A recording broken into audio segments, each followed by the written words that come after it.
அப்பனுக்கு பாடம் சொன்ன சுப்பன் என்று நம்முடைய வணக்கத்திற்கும் மரியாதைக்கும் உரிய புலவர் கீரன் அவர்கள் எழுதிய ஒரு தெய்வீக மலர் கட்டுரையில் படித்த கதையை உங்களோடு பகிர்ந்து கொள்ளப் போகின்றேன். கீரன் அவர்களை பற்றி ஒரு வார்த்தை நீங்கள் தெரிஞ்சுக்கணும். தமிழகத்தின் தலை சிறந்த அரசியல் தலைவர்கள், பெரிய பெரிய ஸ்காலர்ஸ் எல்லாமே கீரன் அவர்களுடைய உபன்யாசம் அப்படின்னா அப்படி போய் மணிக்கணக்காக நின்று அமர்ந்து கேட்பாங்களாம்.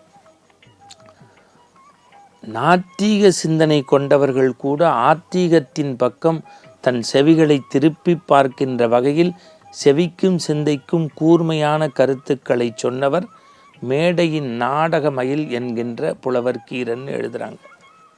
வாரியார் சாமி கேட்பாராம், கீரன் இந்த ஊருக்கு எப்போ வந்துட்டு போனார் அப்படின்னு. அவ்வளவு பெரிய ஸ்காலர். அப்படின்னா என்ன அப்படின்னா, படிப்புத்தான் ஒரு மனிதனுக்கு உயர்வை தரும் என்பதற்கு புலவர் கீரன் அவர்களுடைய கருத்துக்கள் ஒரு எடுத்துக்காட்டு.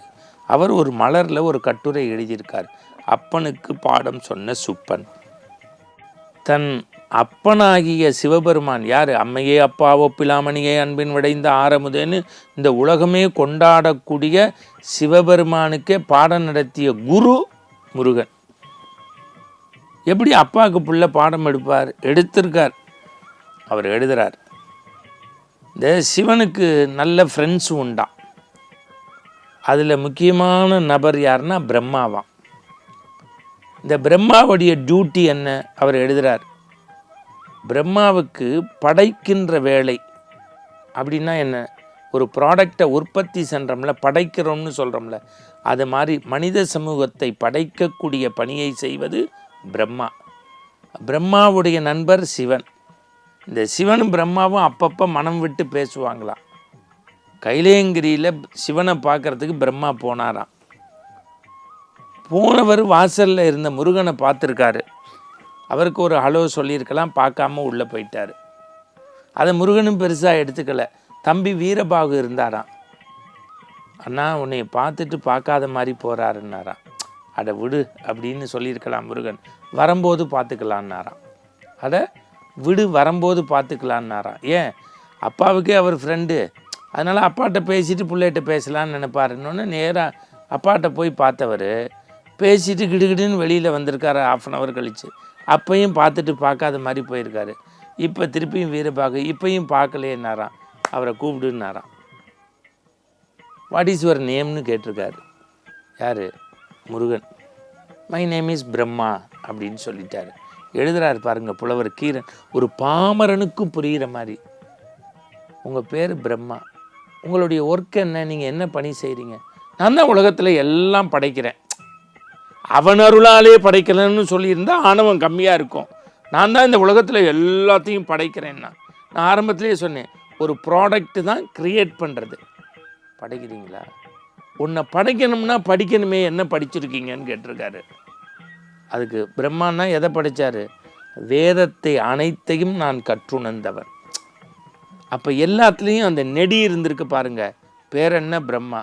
என்ன செய்கிற? நான் தான் படைப்பல் தொழில் பண்ணுறேன். ஒன்று படைக்கணும்னா படிக்கணுமே, என்ன படிச்சிருக்க? வேதத்தை படிச்சிருக்க.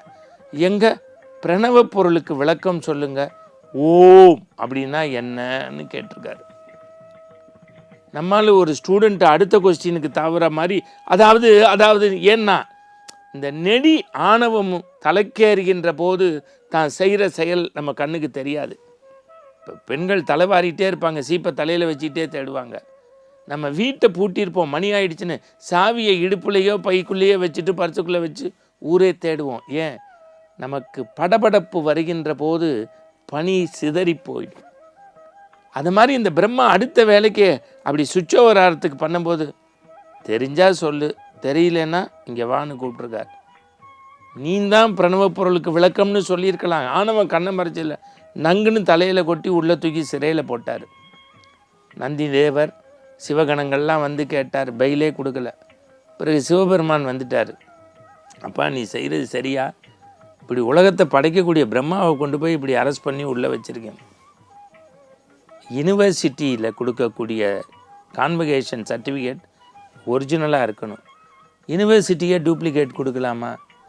யூனிவர்சிட்டிக்கு வைஸ் சான்சலர் மாதிரி இந்த பிரம்மா அவருக்கே பிரணவ பொருளுக்கு விளக்கம் தெரியலன்னா யார்கிட்ட போய் கேட்கறது? அதுதான் குட்டி சிறையில் வச்சேன். நின்னை வணங்கினும் தன்னகந்தை தவிர்க்கிழன் ஆதலால் அவனை அருண் சிறன் வைத்தேன். உன்னை வணங்கிட்டதுக்கு அப்புறமும் பணிவு வரலையே, அதனால உள்ள வச்சேன். அப்போ உனக்கு தெரியுமாண்ணா? நான் சொல்லணும்னா, நான் இப்போ டீச்சர், நீங்கள் ஸ்டூடெண்ட், நீங்கள் கைகட்டி வாய்ப்பத்தி என்கிட்ட பிரணவ பொருளுக்கு விளக்கம் கேளுங்க. இப்போ பிரணவ பொருளுக்கு விளக்கம் சொன்னார். இரு செவிகள் குளிர சிவன் கேட்டார்னு. ஏன் ஒரு செவி தான் இவரோடது, இன்னொன்று பார்வதி.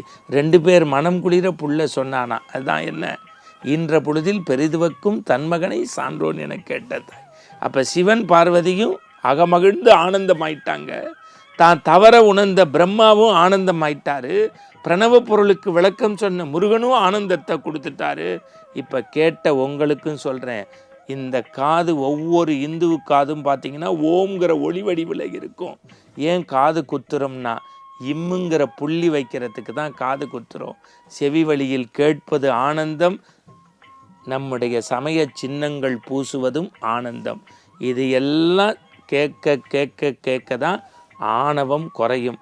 ஆணவம் குறைந்து ஆனந்தம் நிலை பெறுவதற்கு ஒவ்வொரு இந்துவும் காது குத்தணும், சமய சின்னம் பூசணும். நன்றி, வணக்கம்.